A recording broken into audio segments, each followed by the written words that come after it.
Hey, Brian. Hey, Elliot. What's the talk of the table? Today, we are sitting down with Christopher Hastings. Chris is a comic book artist, writer, and a cast member of Rude Tales of Magic, where he played Frederick de Bonesby and Oh These Are Stars to Space, playing, among others, Thread Count 900, Dr. Thomas Dewey, and Begonia Blood Terror. Now he is taking over as the GM for the latest campaign of Rude Tales of Magic. Chris, welcome to the show. Welcome. Hello, thank you. Gosh, I think you gave me more of a red carpet for that job than my own castmates did. It's like, I'm like, oh my God, you make it sound like a really big deal. It is a big deal. It is a big deal. Oh, no, it's a big, beautiful deal. I'm gonna call Tim and make sure he gets you a big bundle of flowers or something. That is the correct person. He would do it. We on Rude Tales, we do we do little bonus episodes of talking about whatever for our Patreon and such. And I think it was Carly and I did one talking about like being a nice host to people in your home. One thing that was about it was like what should people bring? And we were like, it's always nice when someone brings paper towels. And now Tim does it every time he comes to our house. He brings a roll of paper towels and he puts them next to the massive bulk stash of paper towels we have in our house. I'm like, you don't have to do this. He's like, no, it's nice to do. So yeah, Tim would give me flowers. You got to put the flowers in the paper towel roll. That's a fancy done. Oh, there we go. That's pretty good. As we get into this, I want to kind of set the table a little bit because we always like to come into these conversations with kind of a goal. And our main goal for this conversation is to look at Rude Tales, which is you guys started in 2019, a very long running show in the actual play space. I guess it is now. How about that? I know, right? 5 years. Goodness gracious. To take a look at a show that has been running for that long, just finishing a long running campaign, to look at that transition of moving from one campaign to the next and also from one GM to the next. And I also just want to get into the weeds of talking about actual play production and, an emerging art form in the future and, all the good stuff that everyone loves this show for. Yeah, let's be nerds. Big old nerds. But to start us off, just to kind of set the table for anyone who might not be aware of Rude Tales or hasn't started listening to the new season, can you give us the quick pitch for Rude Tales NETHERMURK? Oh, yeah. So for NETHERMURK specifically, Rude Tales of Magic is what it says on the label. There is a fantasy element, and then there is a potty humor element, the rude and the magic. And yeah, it's a bunch of us. Everybody on the show came to know each other through our time doing improv comedy, with the exception of my wife and I, who met via being married. And a lot of us played Dungeons and Dragons at some point just for funsies. And we all decided to start doing it on microphone together. And for a very long time, Branson Reese was our dungeon master, game master, whatever. I like saying dungeon master over game master. It's a lot more fun. I know Hasbro probably owns it now, but I think it's just a more fun word. It is. I'm so used to it because we play so many other games where it's very explicitly game master or some other word. But every time I hear dungeon master, it does kind of scratch a certain itch. Right? Yeah. That one is fun. Especially if you're, touching the potty humor world, it adds a fun zest. Yeah. So Branson ran things for a good long time in our main campaign, which we call Class Dismissed. And then we kind of started talking about how to transition. And we did a few months of a campaign called Piss Harbor, which is sort of like a grimy 70s or 80s, crime and bounty hunters kind of a deal where a character that sounds like Cher gives a bunch of fantasy bounty hunters a mission to kill somebody every episode, and that person was a guest star. It was a way for us to kind of do something that was a little bit less of all right, now for our next big epic adventure, and take a bit of a breather, and also a way to very easily have a lot of guest stars and kind of just palate cleanse, really. And we took that time to figure out what we wanted to do next. And we opened up the idea of other people taking over to run the show. And I have dungeon mastered many times in my life. And I had some ideas about what I wanted to do to kind of keep the tone of the show while also kind of putting my own spin on things. And so that is NETHERMURK. And NETHERMURK is kind of our goofy and scary take on the Forgotten Realms' Underdark. I grew up reading R.A. Salvatore. I thought a good drow was like the coolest thing ever, like every other nerdy teenager in the 90s. And so I was really excited. I knew when it comes to parody, I think that making fun of something you love is a lot easier and more fun than making fun of something you hate. And so I was just like, okay, I know this like fantasy cave shit like in my bones. So that's where I want us to go. And so that is what NETHERMURK is the idea that it's much in the way that like the Forgotten Realms, this Underdark is very much driven by, the Spider Queen Lolth, the evil Spider Queen who kind of like all the evil in the cave kind of trickles down from her through this society that's like really status obsessed and evil and all that. And all the weird, creepy monsters that somehow have to be so nasty to survive without light. And so similarly, we have this sort of like idea that like there is a god who made a lot of monsters on the planet's surface, and humanity was so disgusted they cast all the monsters down into the caves along with God. And so there is this big mystery about where is God? He's dug somewhere down in the caves. And then there's all these terrible monsters and these various societies. And the main thrust of the campaign is about this group of adventurers who are this is where it gets overcomplicated. There's a group of it, not the god in the caves thing. No, it's that like much like in the Underdark, spiders are a big deal, giant spiders. And so we have a society that like treats them as cattle essentially. And then everything changes one day when a spider who is intelligent shows up and says, spiders are revered on the surface. They're treated like family pets, and what you're doing is awful. And so all these adventurers decide to drive the spiders to the surface, which they have never seen before in their lives. So I could keep rambling about NETHERMURK. I could just start summarizing the entire season. Yeah, just pull up your notes and read it bit by bit. No, I guess for folks who don't know, is this going to be a chapter that is as long as the Rude Tales that they've come to know and love? Do you foresee this going for several years from now, or is this more of a one-off then? Thank you. That is something that we are figuring out as we go. We were going to just do like 6 episodes of it.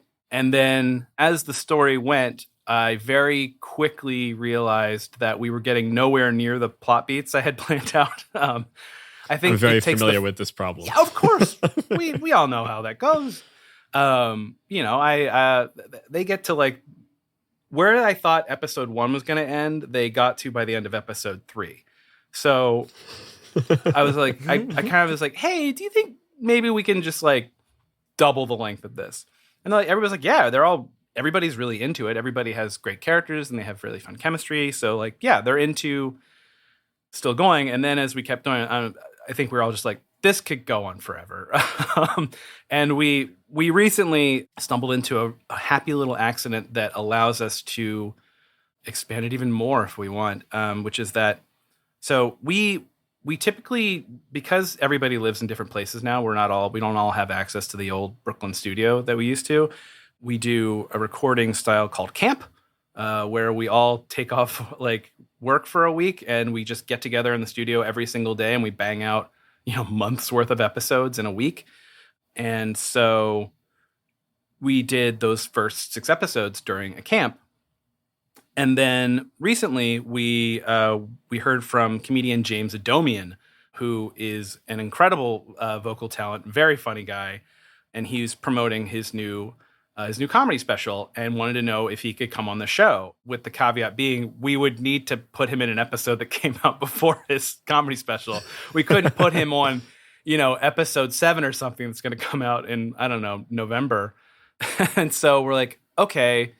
And I told Joe, our producer / the guy who plays the kobold adventurer, Paris, Kansas. I love that. Yeah, name. God, that's so funny. I was like, let me sleep on it. Let me see if I can figure something out here to make this guest thing work. And then I kind of was like, oh, there's whenever all of the adventurers leave town with all the spiders, there is like a raid on the city that happens. The idea being is like I'm trying to create these dilemma points for them. There was this moment where they could choose to go ahead and run off with the spiders, or they could stick around in town and like refuse to go on with that mission. If they stayed in town, they would be in this battle that was about to happen. And instead they decided to abandon their families. Sounds about right. Yeah. And it's like, I really like having these decisions that really matter. Like it's going to be dramatic whichever way they choose. There's no wrong answers. But I really wanted to show what happened in the town. And we keep having these moments in episodes like 4 onward where I was like, oh, this would be a good time to cut away and see what's going on. But like just the way of the improvised narrative, it never really fit. And I was like, okay, this episode, we're going to just do it. We're going to stick and see what the point of view is of the people in the town who are fighting and what happens there. And so I had the party all make new characters. They are now the evil elves who are raiding the peaceful city of bats, the bat people. And we have James be our special guest. He plays a member in a band that one of the other characters mentions in earlier episodes. So it's like, oh, he's already set up to exist in this world. Just like drop him in and it fits perfectly.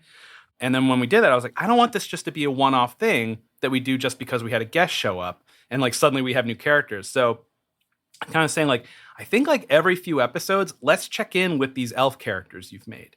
And then it's kind of like combining, this actual play, narrative play thing, and sort of like the tradition of like epic fantasy novels that have multiple viewpoint characters. Except now we're introducing the idea of multiple viewpoint parties.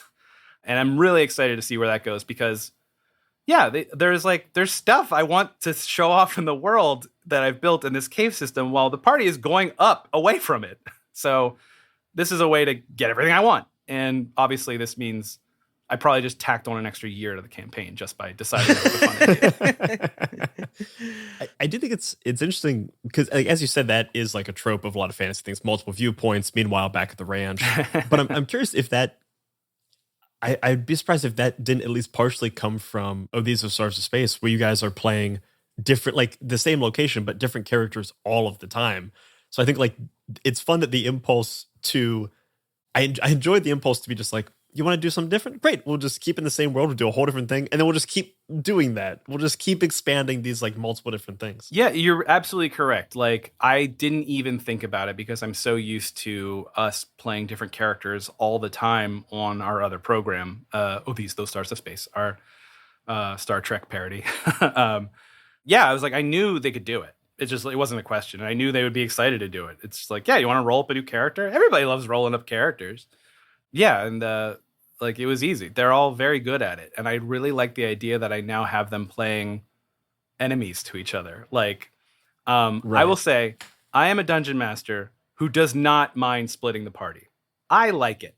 I can handle it fine. I think it makes for an interesting, more interesting show.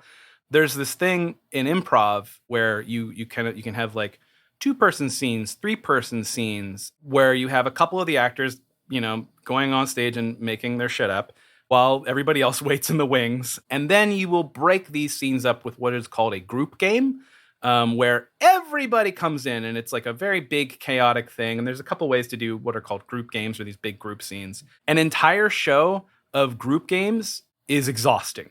And when you have the entire cast there in the same room together all the time, you're getting nothing but that. So I really like splitting them off occasionally and getting to do little smaller scenes and giving each of them a little bit more screen time, headphone time. It's audio. Spotlight time. Spotlight. A little bit more spotlight. Yeah. There we go. So I really like splitting them off from each other. And I'm excited to have these different combos where we might have, Carly's evil elf character in a room with Tim's, human character, and vice versa, like switching those things around. And even when we're doing these, though, sometimes Joe makes us do our characters like with each other. It is hard. It is hard when you're jumping around through 3 of them. But I'm excited about the possibilities, and it really comes from just a total trust in the cast. And I think that like it's I love that you pointed out that this is a thing of epic fantasy, this multiple viewpoints thing. And also I feel like the split the party thing is only a thing we say no to in like running a D&D campaign or running a TTRPG campaign. Like every other kind of story, it's like, yeah, split up your heroes. It makes life harder and it's more interesting. Yeah. It's like, it's just funny that it's such an impulse in this kind of play where people are like, why would you ever do that? It's like, because it's a good story. I mean, it can increase mental load on your GM. Oh, for sure. To have to like suddenly being running back, back processing of what's happening in another space while you're doing another scene. Heck, even so, something we haven't talked about yet with NETHERMURK is that Branson, previous GM, he is not a party member. He is strictly doing NPCs. And this is useful to me because I have a hard time figuring out everything that's like keeping a wheel on the world while I'm doing some wacky voiced shopkeeper or whatever. So it's very helpful for me to have somebody else just talk to the players for a minute while I figure out the next thing that's going to happen. Very useful. Also to have somebody to talk to if you need multiple NPCs, so you're not doing and then he says, and then she says. It's so freeing. Like I think it's like our second or third episode. I think we just open with two NPCs talking to each other, and it's not just me doing both voices. It's really, really exciting. It opens up so many possibilities. What brought you guys to that decision to set up the game that way? This was part of my pitch to the group for being the person who took over the main campaign, is that I believe that Branson's voice, both figuratively and literally, is very important to the identity of Rude Tales of Magic. For a very long time, he literally did make the world, and he did the voices of all of the characters who weren't players in those worlds. And I think continuing that in a way, spitting that off, is really important to, even though the show is changing, there is still something that's still very familiar. I think that's a really important thing whenever, as a show or anything evolves, is that you do need to keep the balance of the familiar and the novel. So, like, for example, we are in, this cave system and all the weird monsters and stuff. That's all very new. But, like, elements are sprinkled in from our previous campaign. Like, the idea that dark elves have Italian accents. That there is a connection with dark elves and giant spiders. Like, Branson introduced that in, like, a wacky NPC in a very early episode of Rude Tales of Magic. I was like, okay, let's pick that up again. There's other, like, little touches where I kind of remind people that it's still the same show. And I think that keeps a little bit of cohesion. It's something that like we have talked a lot about with our show recently, and we've made the move towards a lot of our seasons now. We have one of us sit in a producer chair and kind of be an assistant GM to the GM, where it's like we're in the planning sessions and like we're in the sessions as producers being like, oh, hey, here's a fun idea that you might use, or like, here's a time check or whatever. And I think that like when you share the load, you're just making a more sustainable product, and you're able to do fun things like maintain multiple narratives and stuff like that. So I really like the like impulse to like, oh, let's keep this person who's already been thinking like a GM for a while, for you jumping into the GM chair for the first time for the show, having that support as well. Like, whereas like, I'm not that I don't believe you could do it on your own, but like I'm sure it helps to have somebody kind of in your corner that you can talk to about all the things. Your belief doesn't factor into it. I don't want to do that. You're absolutely correct. The help is massive. I do like most of the prep work by myself, like just writing out like what I want to do. But I will check in with Branson before every show, and I'll be like, here's where I think I want this episode to go, just so you know what to hit. And like, so then he'll bounce ideas back off of me. It's really useful. And yeah, it's exactly what you said. I have nothing to add to that. It's like, it's just nice to have a little help. It is great for our latest season. Elliot was the producer and I was the GM. And it was great to be like running a thing and then all of a sudden look up in the chat. Like we have a Discord chat open that will like, he'll give me time checks and all that stuff. And every now and then just we'll have like a killer line. Oh, cool. And I'm like, I'm doing a monologue and I'm like, running the world. And all of a sudden the mic drop line is right there. I'm like, hell yeah. Oh, that's so cool. That's great. It's great that I just get to look really cool. I have to, Joe Lepore has tried to do that for me on Oh These the Stars of Space, and I read a message and I just go blank. I'm like, so anytime Joe gives the killer line, you know that there's some dead air that gets cut before it comes out. Having to read something short circuits me completely out of improvised stuff. I get it. And then kind of turning to like actual play as a whole, because we've been doing this for 2 or 3 years, and that's starting to be considered like we've been around for a while. This is such news to me. I honestly don't.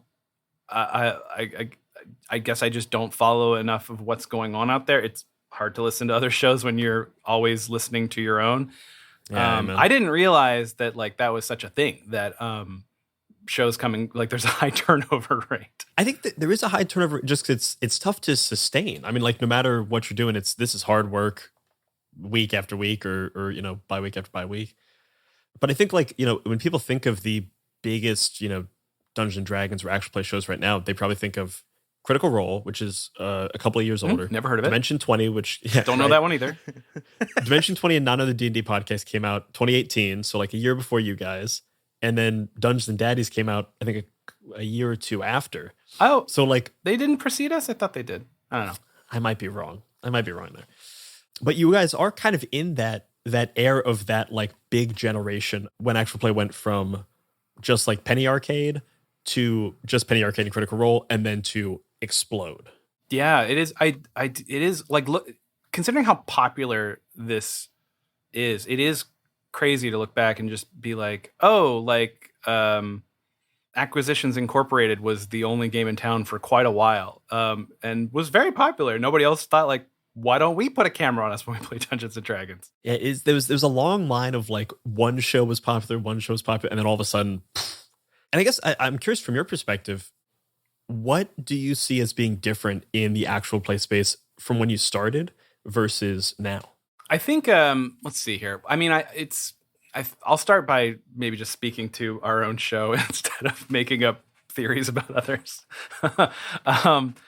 I think a big thing that Rude Tales does is we're evolving our relationship with the game itself. So like, it's you can have a show that's 5 hours long that has every dice roll and every little piece of math checking to make sure how bonuses interact with terrain disadvantage, et cetera, which is a very fun. I want to be very clear. I love to play that game, and I miss that game. I personally don't believe that makes for terribly great radio. That is my opinion, and I do know that like there are a lot of people who really like to follow along with the game, because it's like if they know the rules of the game, they inherently understand the drama of everything that's happening with playing it correctly, big air quotes, correctly. And I think that is very interesting for a lot of people. It's not what we're interested in doing. And so we do kind of have to interrogate where the cross-section is between a game and like an improvised show.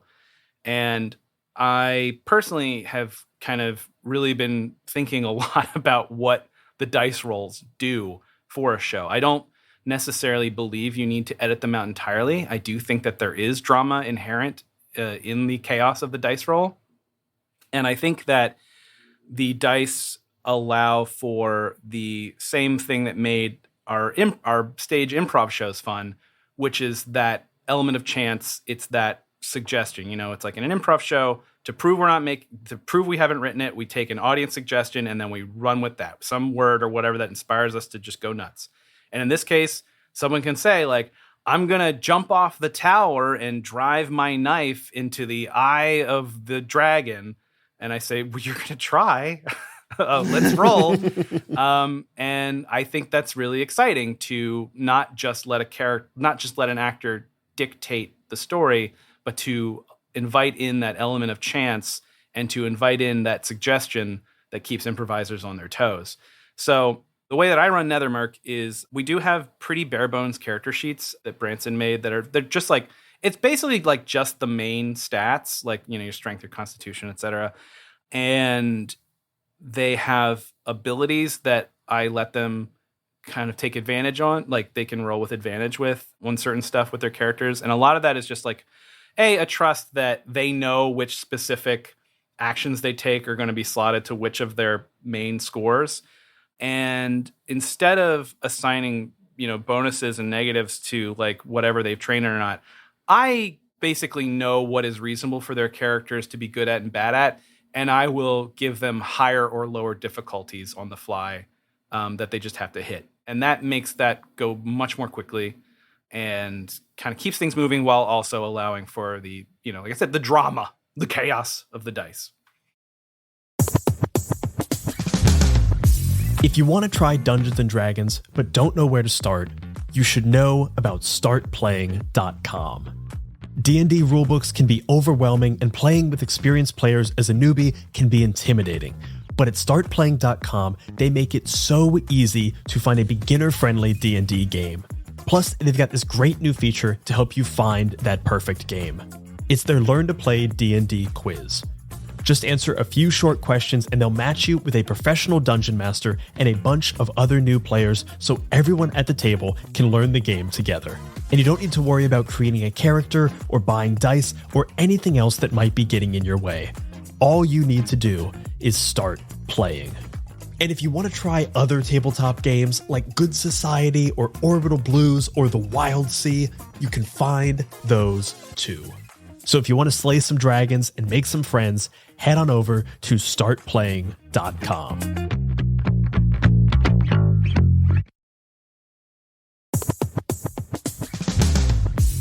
Are you looking for your next tabletop RPG adventure?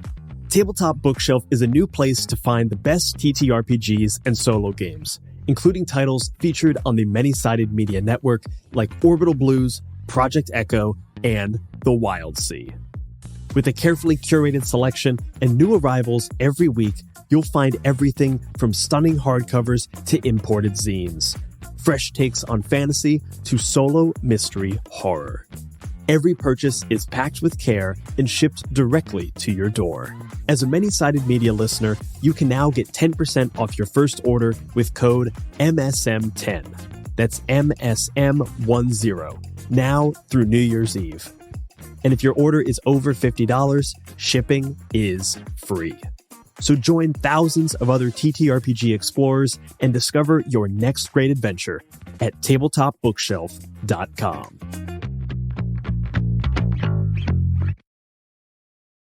What have you found as the show's kind of developed and where it's at now? Are there any other core, I don't want to say core tenets or guiding lights that you look towards? Like you guys strip down combat and character sheets to something relatively small. Are there any other things that you see as mainstays of Rude Tales? Well, obviously there's the humor. Today, right now with you, I'm speaking very seriously about very serious craft issues that we then apply to our pee-pee poo-poo jokes. So yeah, there needs to be an element of comedy to it. We like to have characters that have some heart. You lure them in with the laughs, and then when you fall in love with the characters, we twist the knife. Love to do that stuff. And then in terms of how the show is produced, I would say one of our greatest strengths is the trust that we all have in each other as improvisers and as storytellers and actors and comedians. Like I said, I was able to just be like, hey, play new characters today, please. Just make them up, do whatever you want. It's fine. And they fit in great. When I first started making up the NETHERMURK stuff, I did a bit of world building that was pretty much just caves and there's monsters down there and there's some nasty things, and then really no more specific to that. And then I went to the group and I said, here is the basics of my setting, kind of give them a bit of a vibe. I was like things are really awful down here. It's if you were to survive, you must be a monster or have some way to defend against them. You could be from a culture that thrives down there. And then they came to me with their character ideas. Carly came to me with, she wanted to play a bat from a bat town. And, Tim wanted to play a human. And Joe wanted to play a kobold, and Allie wanted to play a glow pixie who would be rented out as a flashlight to explorers. And from there, that's when I did the real meat of this world building. I was like, okay, let's really make something interesting with the fact that Tim is playing the only human down there. And then that's where I came with this idea that humans are on the surface and humans are super powerful and mysterious and all this other stuff. And like, it's a big deal that he's one down there to them, even though humans, we know, relatively unspecial. Not to take all of our achievements for granted. Let's take everything away from the entire human race. Yeah, right. I'm obviously, I mean, usually in the context of fantasy, humans get to you get to add extra points to your stats, I guess, because you don't get cool dark vision and stuff. I also love taking the person who chose the quote unquote normal fantasy race and being like, no, you're special, actually. This is also, that's just something that delights me in general. I really, really think it's funny to make humans a really big deal in fantasy settings, just because I think it's so absurd. So this really gave me the chance to lean into that. And then from like Carly's Bat character, I made up this whole Bat society. And, I was like, oh, let's put Joe and Allie just together. Let's not, like, they seem like they're a good match, like make them a team. And then I kind of just like, I was like, okay, like I really wanted to do a thing with the spiders, because again, that's huge with the drow and all that. And then I kind of came up with the basics of where this plot is and like kind of the various forces that could antagonize them. Kind of made up stuff that could be a problem no matter which way they walked. They were going to run into trouble no matter which way they went. And then I said, all right, let's see which way they go. And I just, it's so collaborative. I base every next episode off of what they did in the previous one. I have the slimmest like plot point that they might eventually get to. But largely it's very back and forth. And I really love that about the show. And I think it's what makes it like really exciting is like, nobody's going to be accusing me of railroading because I can't be Volped. I've been really loving, I think the more we talk to GMs, the more we talk to anybody, I think more and more people take that similar approach of like, I only know what's going to happen about 1 second ahead of when it's going to happen. Like you kind of plan the big bones of stuff and then you just go with your players. And I had a thing recently where I was like, it's weird that this is the only art form that does that. You know what I mean? Like I started having that thought. And then I've gotten really into watching documentaries about Hayao Miyazaki and like reading a bunch of his like essays and stuff. Turns out that guy does it too. He does not write scripts. He draws storyboards and figures out the story as it goes. Like he has a whole production team working on a story where none of them know the ending yet because he hasn't written it. I think that is, I've seen that in animation a few times and I think it's insane. He's very clear that he doesn't think this is correct or good. It is, but it's what he does. It's so funny to watch him smoking a cigarette and just being like, what I am doing is very foolish, but it is what I must do. Exactly. Animation was a mistake. There's a documentary about the making of The Emperor's New Groove. Have you seen that? I've read the like oral history article that's like 15,000 words. I haven't seen the documentary. Yeah, Disney doesn't want you to watch it, but it's out there. The story behind that is wild. Yeah, and it's very much like, it's like, oh, we had voice actors come in and record an entire movie. Like, there's a version of The Emperor's New Groove that Owen Wilson is in. And all the music is by Sting. Yeah. I mean, that's the main thrust of the documentary is it's by Sting's wife, and it's meant to be like, oh yeah, Sting, I'd love to do what they got Elton John for Lion King. That's going to be my Lion King. It's like, and then more and more as this movie develops, it's like, no, it's not, man. No, it's not working out. Sting wrote like 2 albums worth of material that will never see the light of day for that movie. And just got to movie. Yeah. Still great though. That's incredible. That's the thing. It's like phenomenal movie. So wild. Movie has no right to be that good. Yeah. I think the documentary is called Empire of the Sun or something like that. But that sounds about right. Yeah. I encourage people to go watch it as illegally as possible. Really stick it to the mouse. Yeah. I think all that to say is that I had a brief crisis of conscience, or not crisis, a crisis of faith about making things like this and making things an art form where you're just kind of going day to day in a way that I was like, that doesn't feel Like, is this a serious art form? Is this real? And then when you see Hayao Miyazaki doing it for, The Wind Rises and The Boy in the Hair, and you're like, okay, actually, you know what? Get off your own back. This is a legitimate way to create art and create things. Yeah, I think we're so used to, multiple drafts and really plotting things out and all that. And I think it is just an illusion.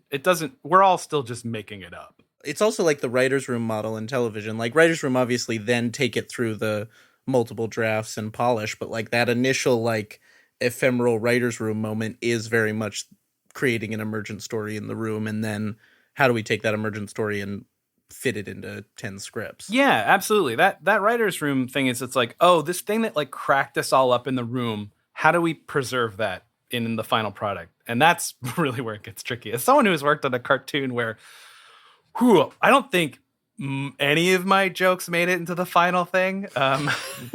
Very hard to do. But it's also kind of taking that writer's room thing, because ultimately when you go from writer's room to a filmed script, you're converting one art into another. And like, you've got to fit this writer's room, fun, improv, back and forth jokes into a film, which is just inherently something different.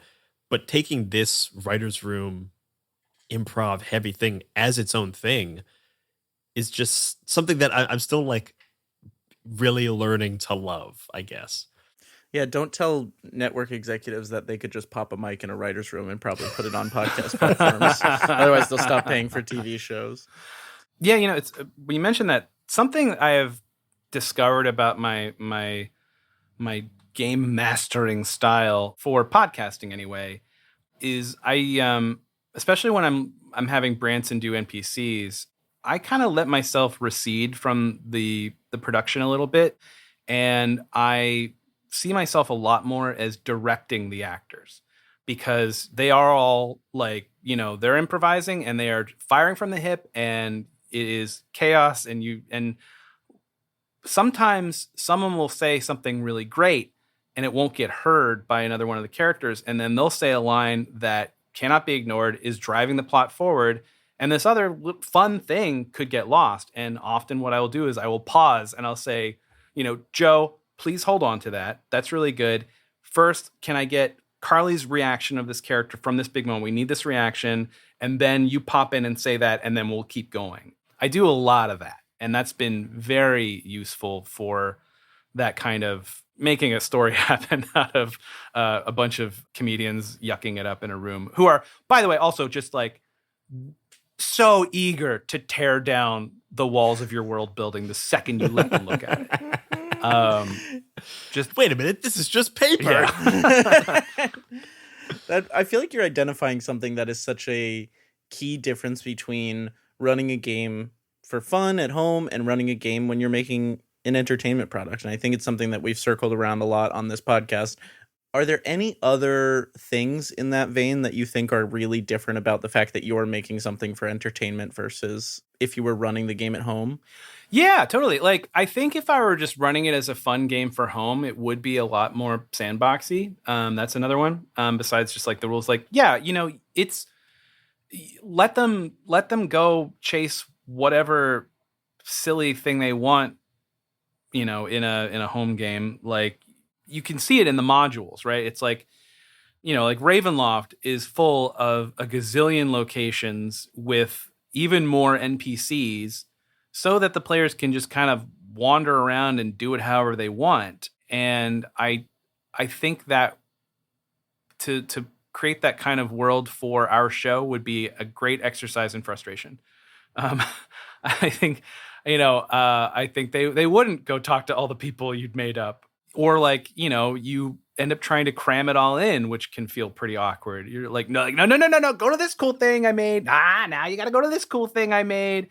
Versus, which is obviously the intention of those kinds of things. It's like, it just gives them options. But like, if I'm making all that up, I'm going to want them to go see it, So I think better to just come up with the interesting things a little bit at a time. Just take the flashlight approach to seeing how much of the world is ahead of them. I kind of want to look at real quick the kind of the business side of actual play, because between the two shows on Bucket of Milk, your production company, These, Those, and Rude Tales, you guys have like a very robust Patreon. Like you are in a spot that is enviable for a lot of actual plays. Rude Tales of Magic literally pays my rent. Yes, it's very nice. That is a thing that everyone who runs an actual play would love to be able to say. And I'm curious what you guys, if you have any advice for people who want to get to that kind of position, but also like if you have any advice of once you're getting close to that position, hey, here's where we fucked up. Here's what are the what are the ways to avoid those pitfalls. So let's see here. There are some aspects of the business that I am a little bit uncomfortable with that seem to be necessary, which is sort of leaning into the parasocial aspect.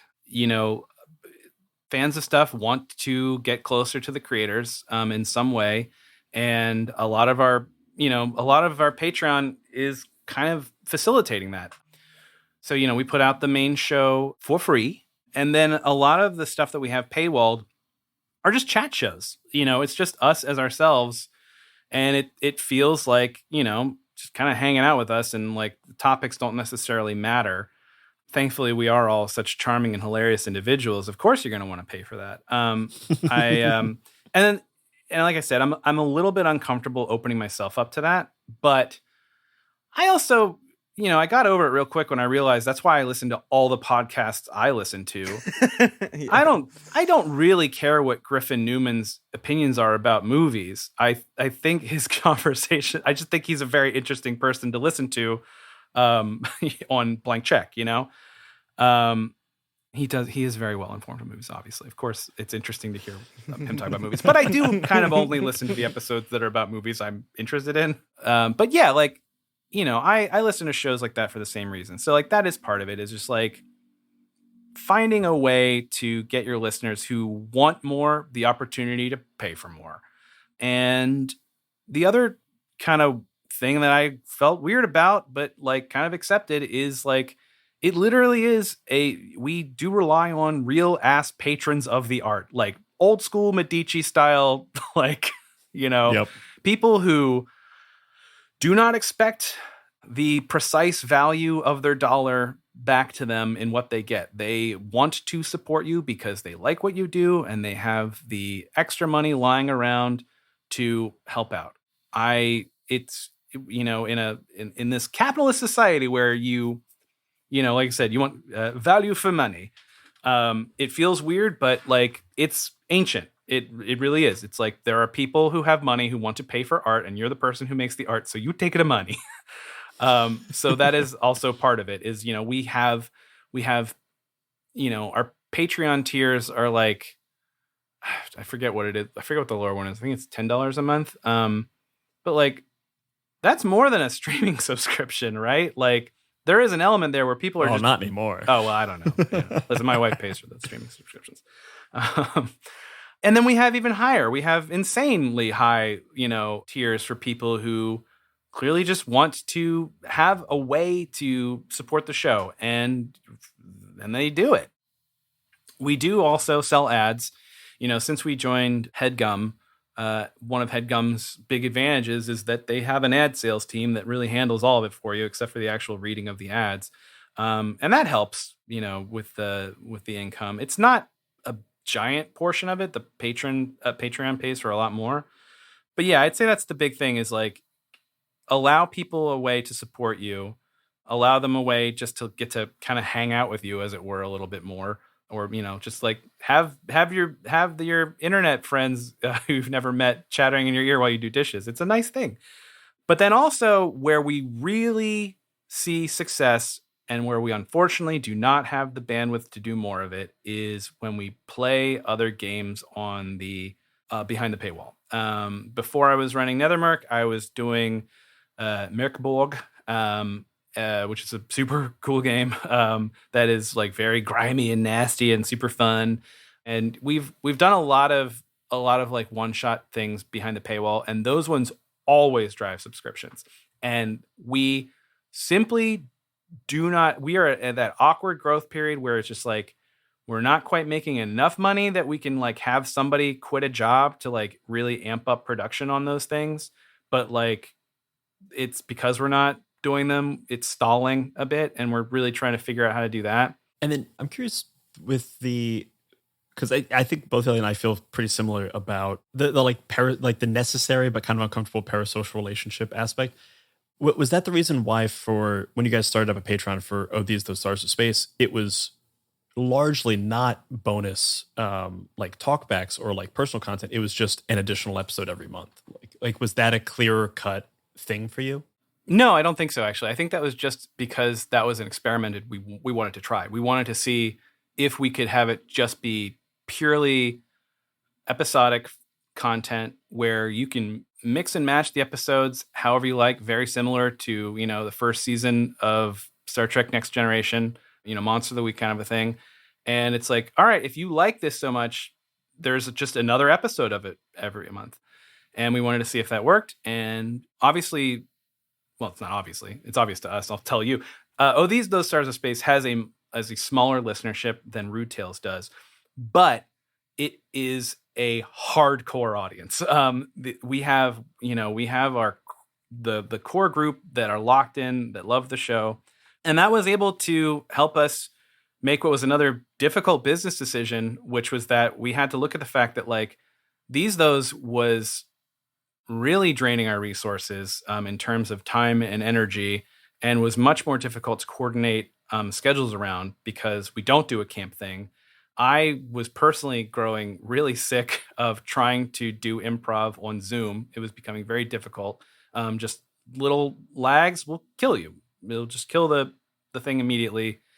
And so Joe pitched like, why don't we see if we can take those to just a purely paid for podcast? And we did, and we have lost very few patrons. Those people are in it to win it, and I love them so much. How's that for parasocial? I love them. And I will say, like hanging around in the fan Discord and stuff, I think we have cultivated a very good fan culture there. People are very respectful of each other. They are cool. I popped in the other day to have just a conversation about Spider-Man in like our little sequential art sub Discord. So kudos to them. They make it a little bit less uncomfortable for me to be a famous person.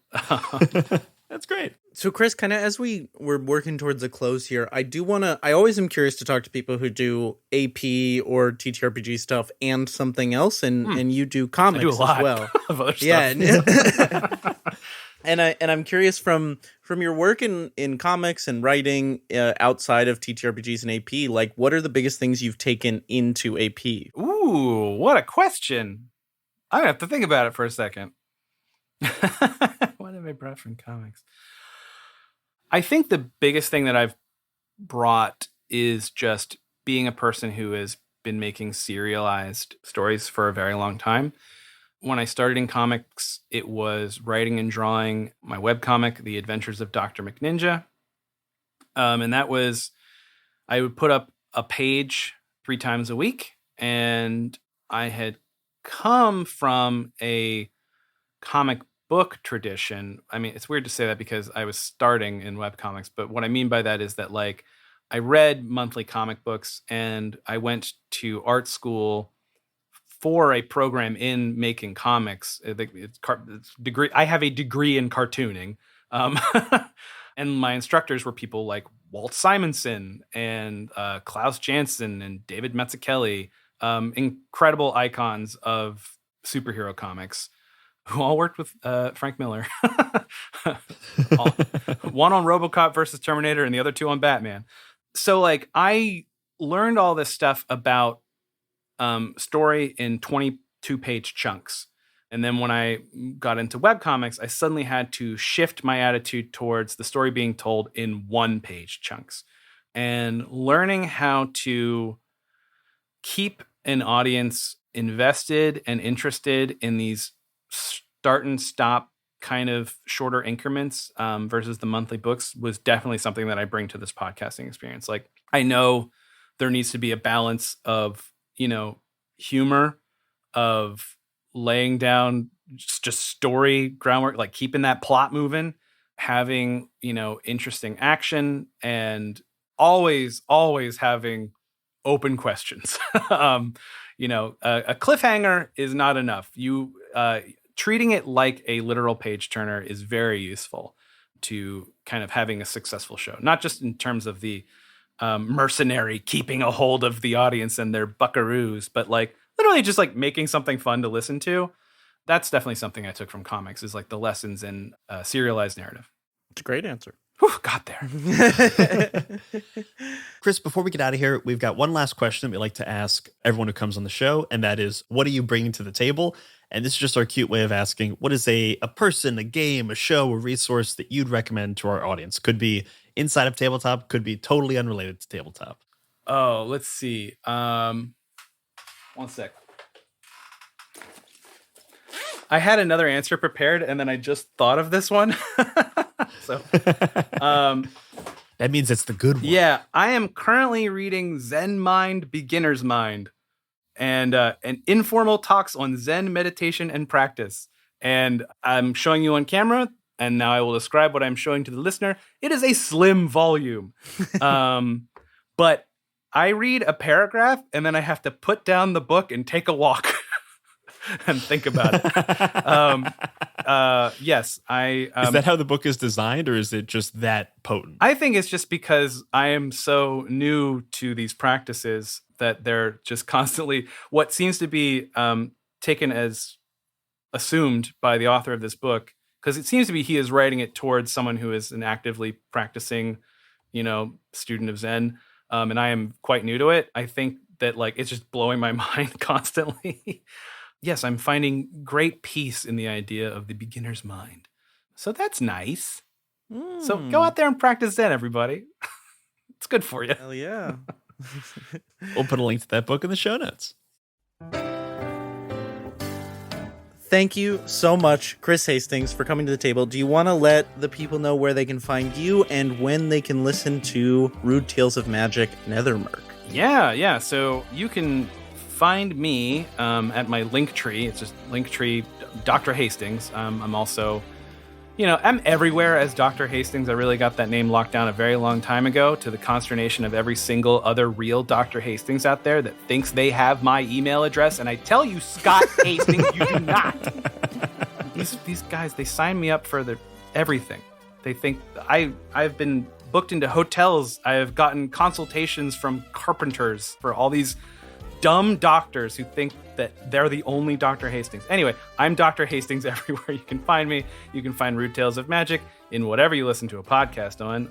Our website is rudetalesofmagic.com.